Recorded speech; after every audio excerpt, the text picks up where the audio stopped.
Jornal Brasil Atual. As notícias que os outros não dão.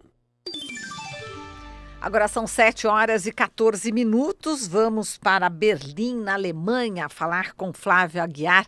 E para quem está acompanhando pela TVT, vai ter oportunidade de ver o Flávio Aguiar, já que a gente vai falar por Skype. Guten Morgen, Flávio. Guten Tag para você.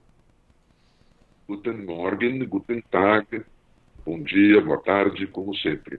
Pois é. Bom, Flávio, a gente vai, antes da gente começar a conversar, né, sobre as notícias, eu queria que você também informasse aos ouvintes, né, sobre a sua participação aqui no Jornal Brasil Atual, né?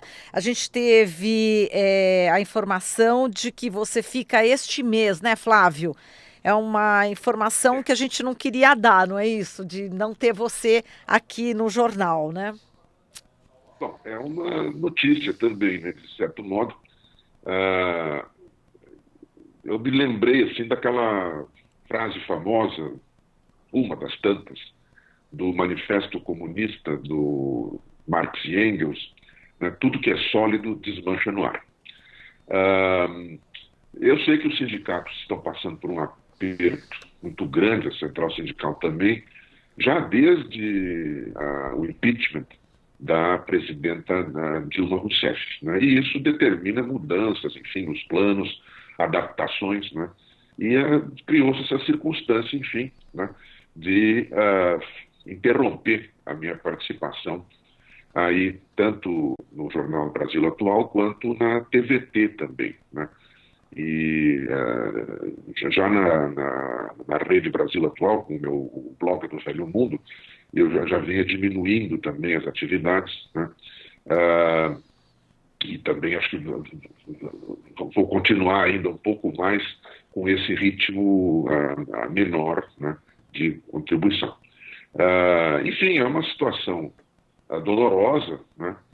Mas eu queria justamente alertar também os ouvintes, porque eu acho que é uma questão de honestidade para com eles, né? Então, eu vou ficar trabalhando aqui, ainda permanecendo até 31 de maio, 31 deste mês, né?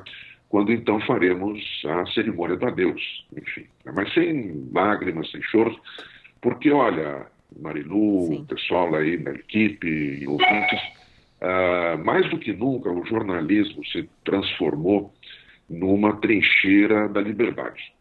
E, pelo menos, o jornalismo sério, aquele que a gente pretende fazer, né? E é necessário manter essa trincheira em luta, fazendo as adaptações necessárias, enfim, né? Eu já, na semana passada, eu comentei, no dia 13 de maio, que é o Dia da Liberdade de Imprensa, Dia Mundial da Liberdade de Imprensa, como que a profissão de jornalista se tornou, inclusive, uma profissão de risco no mundo inteiro, né? Foram mais de 1.500 jornalistas mortos ou em ação ou assassinados desde 1992, há centenas de jornalistas detidos pelo mundo afora, né? Há outros ainda que são mantidos por reféns por organizações consideradas terroristas, coisas desse tipo. E também há essas vicissitudes dos ataques contra o jornalismo sério, né, que se faz agora, inclusive, aí no Brasil. De modo que nós temos que nos adaptar a essas circunstâncias, sem mágoa, sem ressentimento, e continuaremos na trincheira. Não sei como ainda, né?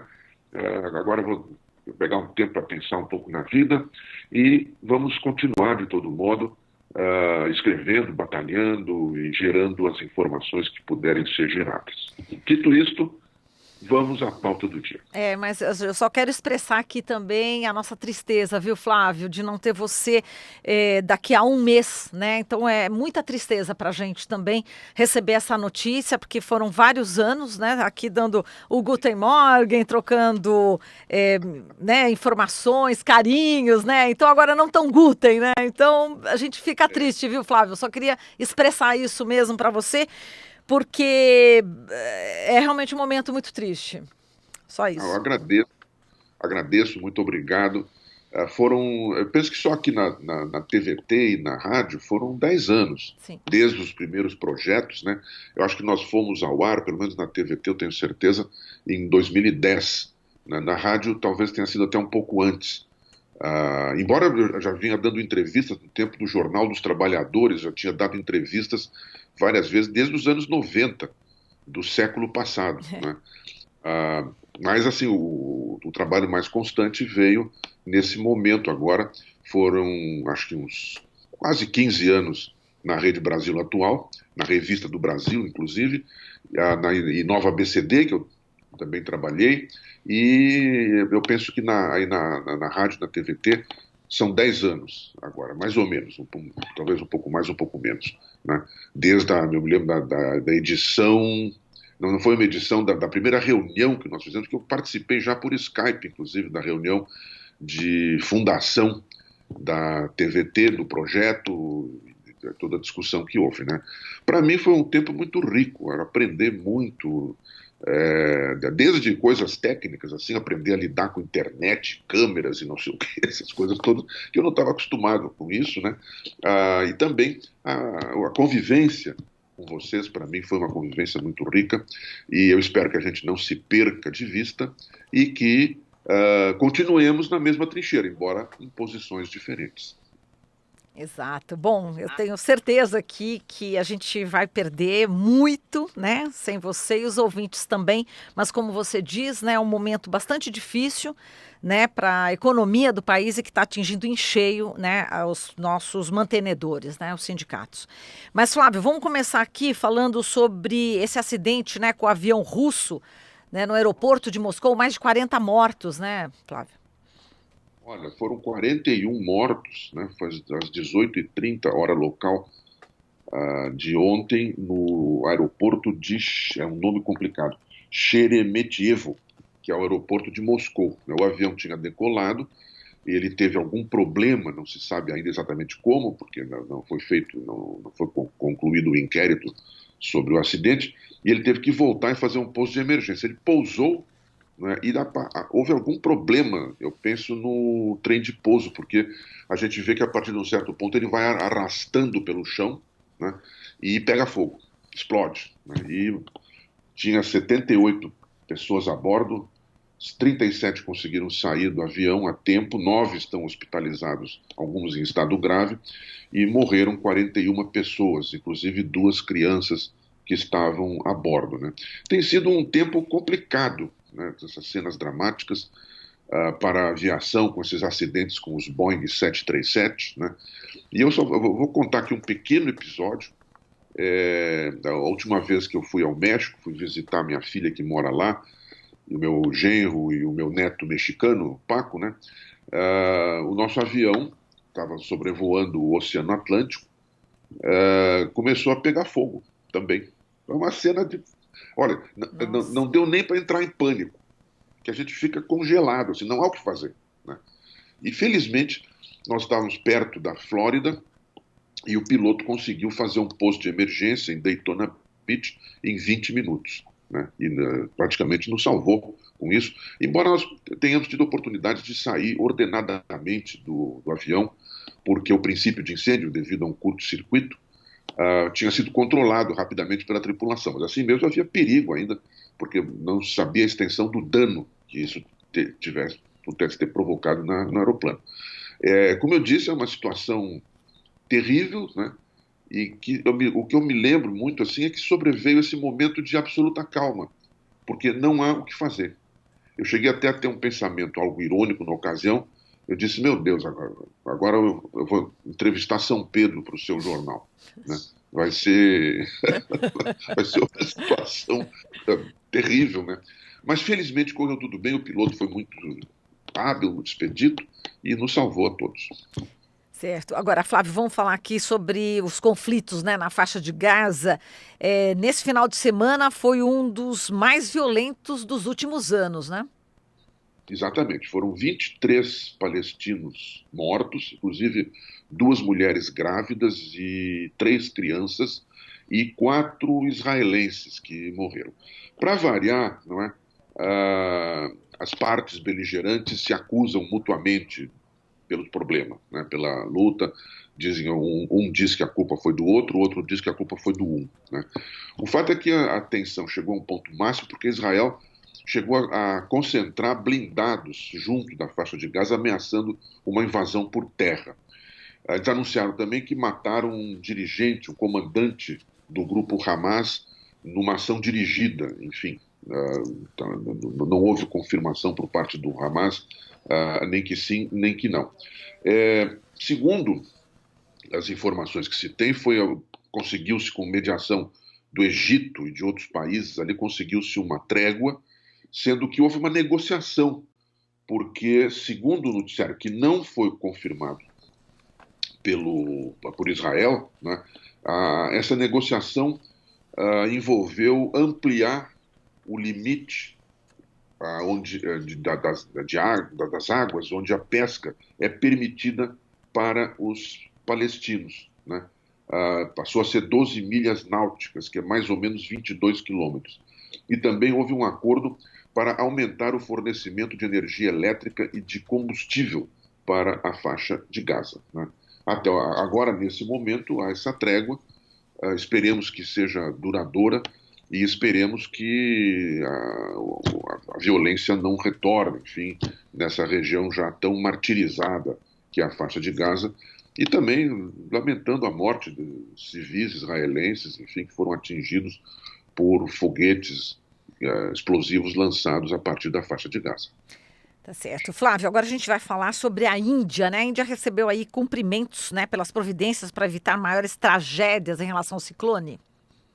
Olha, o ciclone Fani, assim chamado, é tido como o mais forte dos últimos 20 anos, que atingiu essa região da costa leste da Índia, particularmente a província de Odisha. Odisha é uma província, tudo na Índia são números espantosos, né? Odisha tem 46 milhões de habitantes. E a Índia conseguiu fazer um milagre espetacular, assim, de evacuar em 24 horas 1.200.000 pessoas da costa de Odisha em direção ao interior. E com isso, as autoridades indianas conseguiram evitar uma tragédia maior ainda. Assim mesmo, na Índia morreram 33 pessoas e houve grande devastação devido a esse ciclone com ventos de mais de 200 km por hora. O ciclone também atingiu Bangladesh, que fica a nordeste da Índia, onde provocou 34 mortes, né, também. E essa evacuação foi também uma coisa espetacular, porque foram introduzidas na região 7.000 cozinhas transportáveis. Eu nem sei direito como é que isso funciona. Também foram postos à disposição das pessoas que tinham que ser evacuadas 9.000 abrigos construídos apressadamente, e além disso também houve uma melhoria muito grande no serviço de meteorologia da Índia. Aliás, a Índia, esse país de contrastes incríveis, é um país tecnologicamente avançadíssimo. Quer dizer, tem bem miséria, desigualdade, pobreza. Agora, tecnologicamente, é um país de ponta no mundo inteiro. E eles conseguiram, com isso, fazer uma previsão muito precisa do que ia acontecer com este ciclone e conseguiram, com isso, fazer essa evacuação. Lembrando que, veja só o contraste, em 1999, houve um outro, que foi justamente há 20 anos atrás, houve um outro super ciclone, né, que atingiu essa província e que provocou, naquela ocasião, 10.000 mortes. Quer dizer, o contraste é gritante, né? Claro, mesmo sendo apenas 33 mortos e 34 em Bangladesh, ela é de lamentar, uma tragédia, né? Agora, em 1999, 20 anos atrás, portanto, houve 10.000 mortes somente na província de Odisha, né? Graças à chegada de um ciclone também naquela ocasião. De modo que esses cumprimentos para as autoridades indianas são realmente merecidos, com a colaboração da população também, porque além do exército, da marinha, das ferrovias, etc., houve a participação de 45.000 voluntários para auxiliar a evacuação. só que interessante. E Flávio, vamos para a eleição na Macedônia do Norte, né? No segundo turno, o candidato da situação pró-União Europeia e pró-entrada na OTAN vence uma candidata aí rotulada de nacionalista, Flávio. Aqui na Europa, esses rótulos a gente precisa sempre tomar cuidado, porque eles significam coisas muito diferentes de país para país e significam coisas diferentes do que aí na América Latina também, né?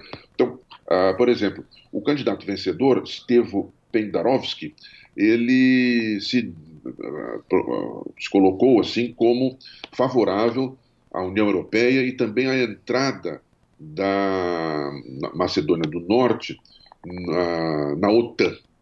E a adversária dele, Gondana Siljanovska, que ficou com 44,7% dos votos, taxada de nacionalista, entretanto, ela também se dizia favorável à permanência da Macedônia do Norte, ou à entrada da Macedônia do Norte na União Europeia. Sobre a OTAN, não sei a posição dela. Porém, veja só, o item que mais mobilizou as pessoas nesse momento na eleição foi o nome do país. O nome antigo era Macedônia, mas aí havia um problema, porque Macedônia é o nome de uma província vizinha num dos países vizinhos, na Grécia. Então havia um temor por parte da Grécia de que a Macedônia pretendesse anexar essa região, sendo que a antiga Macedônia, o país, tinha sido parte da finada Iugoslávia, né? Com a desagregação da Iugoslávia criou-se a Macedônia. Então, depois de muito tempo, houve uma negociação complicadíssima entre o governo grego e o governo da Macedônia, pela qual, por essa negociação, o nome do país mudou para Macedônia do Norte. Essa mudança contou com uma forte oposição em ambos os países. A extrema-direita na Grécia acusou o governo de estar se curvando perante os inimigos da Macedônia.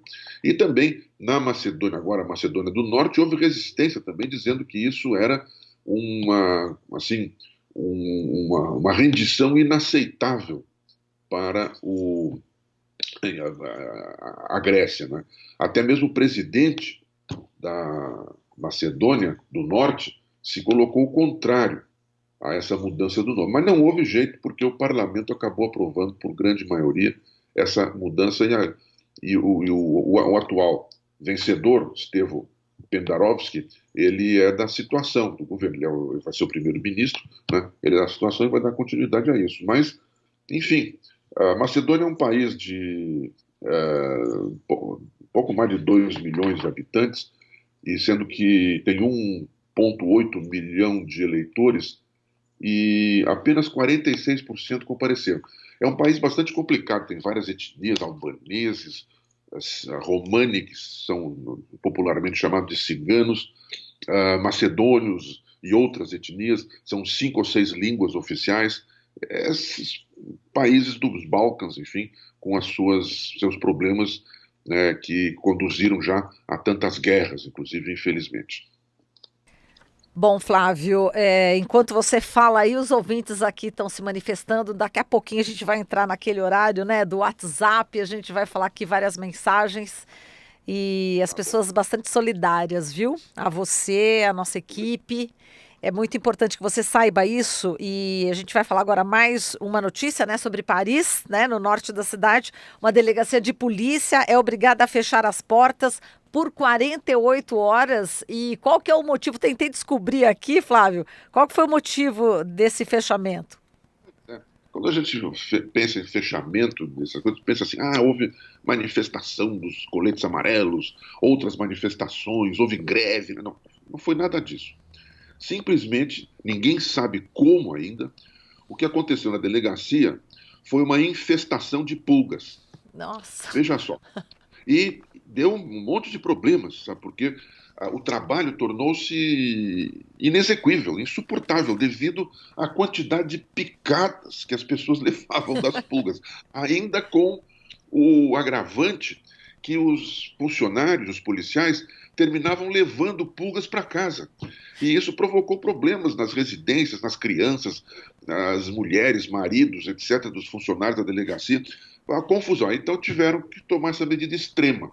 Fecharam a delegacia para fazer uma fumigação de 48 horas. 48 horas porque precisa, depois de fazer assim, o extermínio do inimigo, né, é necessário arejar o ambiente para não se tornar também nocivo aos seres humanos.